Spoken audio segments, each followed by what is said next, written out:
நான் ஆட்சி செய்வதும் சரி, இன்றும் சரி, பாரதிய ஜனதா கட்சியை பொறுத்த வரைக்கும் உணர்வுபூர்வமாக நாங்கள் செயல்பட்டு கொண்டிருக்கின்றோம். நான் ஆட்சி செய்கின்ற பொழுது பல்வேறு உதவிகளை மத்திய அரசிலிருந்து கிடைக்கப்பட்டது.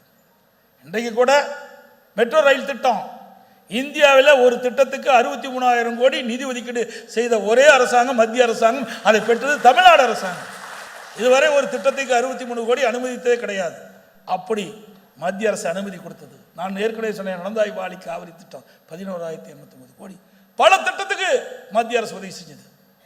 இந்திய தேசிய நெடுஞ்சாலை ஆணையத்தில் நிறைய சாலைகள் இன்றைக்கு விரிவுபடுத்தப்பட்டது, துறைமுகங்கள் விரிவுபடுத்தப்பட்டது, விமான நிலையம் தூத்துக்குடி திருச்சி விமான நிலையங்கள் விரிவுபடுத்தப்பட்டன. 2 நாளைக்கு முந்தி மதுரையில் சர்வதேச விமான நிலையம் என்று அறிவிக்கப்பட்டிருக்குது. இப்படி மத்திய அரசாங்கத்தில் இருக்கிற திட்டங்கள் எல்லாம் தமிழ்நாட்டுக்கு கொடுத்துக்கிட்டு தான் இருக்கிறாங்க.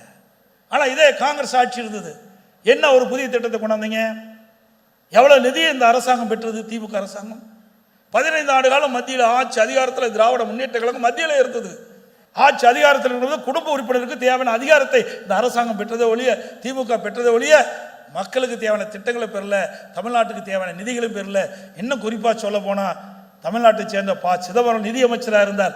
அப்பொழுது கூட அவர்களை நாடி தமிழ்நாட்டுக்கு தேவையான நிதியை பெற முடியாத ஒரே அரசாங்கம் திமுக அரசாங்கம், ஒரே கட்சி திமுக கட்சி.